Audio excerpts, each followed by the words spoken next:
Hi, I'm Mark Fischer, candidate for the Pennsylvania House of Representatives in District 50. This is Mark and Sam on the back porch. And if you have any thoughts, comments, questions, please go to my website, www.markwfischer.com. Fischer is spelled F-I-S-C-H-E-R. Welcome back to Mark and Sam on the back porch. We're answering questions that you sent in. And Mark, right now, they want to know about food stamps, SSI, and the abuse of both programs. You know, Sam, it's interesting how many contacts I had about this issue. And usually it was, well, my neighbor, Right. I got a job, my neighbor doesn't, and it's right. So I thought I'd take a look at this. Now, of course, I'm a person that embraces freedom, and I reject the idea that government has to provide everything to us. Right. That's socialism, plain and simple. Right. I don't go there. I think we need to move as far away from that as possible. Right. But I sat down and I thought, well, let's see what we can find, as far as internet material Right. that really captures this. And I went to an interesting site. It's called godfatherpolitics.com. I'm not familiar with that one. We're going to have the links on the website for these two articles. I kind of liked it. Okay. I added it to my news feeds that I Right. read every day. They've got some good stuff on there. Decidedly conservative, libertarian kind of slant to it, but that Right. works for Sure. me. And the first thing I took a look at was the food stamps. They have an article on there, and they call it Food Stamps, Obama's Road to Socialism. Okay. Look, Obama didn't start food stamps. It's been around a long time. And food stamps do serve a need for those situations. Again, you and I have talked where somebody needs a hand up. A hand up. Not a hand out of the Right. system, but a hand Right. up and get them moving again. So there is something to be said for this concept in just in general and in very limited ways. Right. That's, I don't go for this in a big way. But where Obama does take the hit is his record since January of 2009 when he took office. And this article points out that there were 32 million Americans receiving food stamps when he came into office. Now that's obviously a huge number. lot of people. Yeah. However, the scary part is the report came out for the latest was June of 2012, and the number of Americans receiving food stamps has gone up to 46.7 million. That's a 46% increase in a year and 5 months. 46 million people on food stamps. Actually, 46.7, almost 47 million receiving food stamps. Now, okay, so there's two ways to look at this. Is this something that Obama has caused by what, in my opinion, is his horrible domestic policy and Right. complete destruction of our economy, Right. Equivalent to Jimmy Carter, or worse? Or is this a product of these numbers going up by design? In other words, are they intending to get this many Americans dependent Right. upon government programs? Now, the article kind of argues that that's the case. This is a move to further the cause of socialism in America and make more people dependent. I'm not sure you can draw the distinction here that it's that, or it's just horrible mismanagement that has caused so many people to run off the rails. I don't think you can really, the cynical Mark says, he's trying to get everybody completely dependent on government. Right. But yet you look at the economy, and I could see where people are really on the ropes right now. Oh, I think Joe Biden even said that this week. He did. Yeah, good He for did. Joe. He figured, Yeah. oh, wait a minute, he probably wasn't supposed to say that. They was he? abused him bad over that. Well, what can I say? But this is where it stands right now. Now, how do I feel about food stamps? I've said in our other discussions, and I stand by this, that if it is a tax dollar being given to somebody, here, you need this. Right. We must have absolute strict accountability and rules for that. I believe the food stamp system is the subject of widespread abuse. Right. I do believe that. I've always felt that way. Sure. I think that it is a system that there is so large of a number of people participating in this that it's unavoidable. This is what happens when you let government, replace personal responsibility, the family, and all those other things.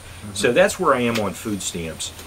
The other question, the SSI Disability, Social Security Insurance Disability, I believe, is the proper. Yes. Pulled up another article from Godfather Politics that did a comparison, and I'm going to post the article. I'm not going to try to quote everything from it, but what it is a contrast of two daughters. One daughter, the hypochondriac, lazy, never wanted to work, moans, complains, goes to a doctor for the first time. She's been to numerous. Goes to a different doctor for the first time, and he says, you have fibromyalgia.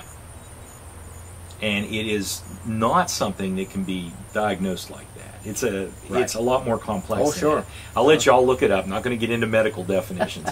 But the point was that there are people and there are medical professionals out there that play the system.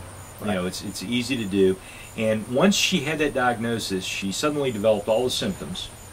Her hypochondria took over. Right. And there she was getting SSID, which she got right away. Right. The other doctor, hard worker, injured at work. I mean, all these different things that have happened to her. She's got a huge amount of challenges medically and denied disability coverage. And the article basically draws a contrast and says, what's going on with this? Well, I would submit to everybody that's watching, this is what you get when you get layers of government trying to administer these kinds of programs. And this is why I don't want government into it all. Right. We make too many mistakes. It's biased. It doesn't provide the results that we really want. Now, the fraud factor, though, was kind of staggering in this. I'm trying to get to the right quote.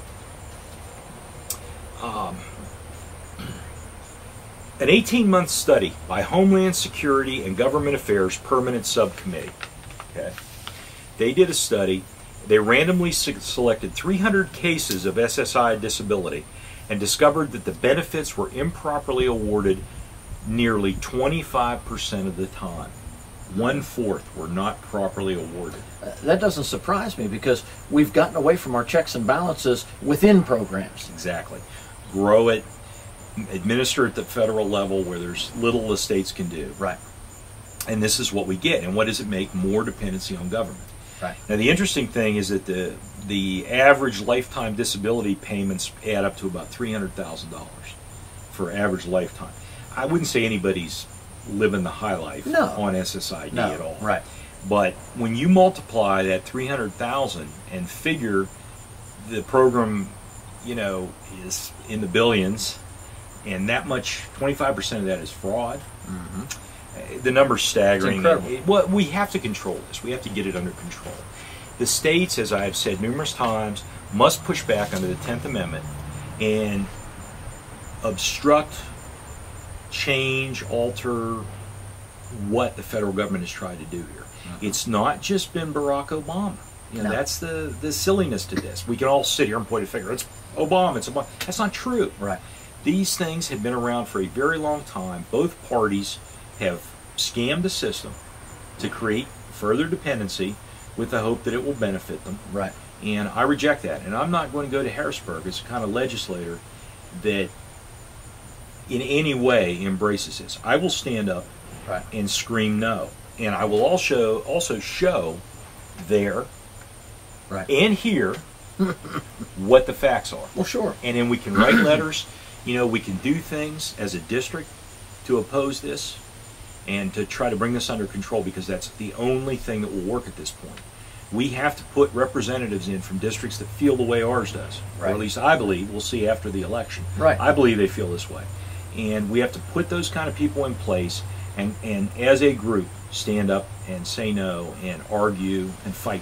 But if you're not connected, the folks here in the district, we got a lot of hard-working people.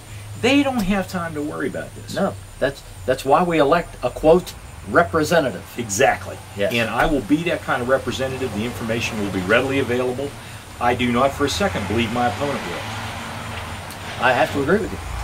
And something everybody needs to remember is, back to the representative thing. We want him to represent us in Harrisburg, but he also has to bring back things that will affect our district and let us know what's going on. So it's twofold. Absolutely. It's a two-way communication. Absolutely is. It's essential. Well, you heard it straight from Mark Fischer. He's running for state representative of the 50th District. So make sure you get out and vote on November 6th. This is Mark and Sam on the Back Porch. Keep sending us questions. We'll keep answering them.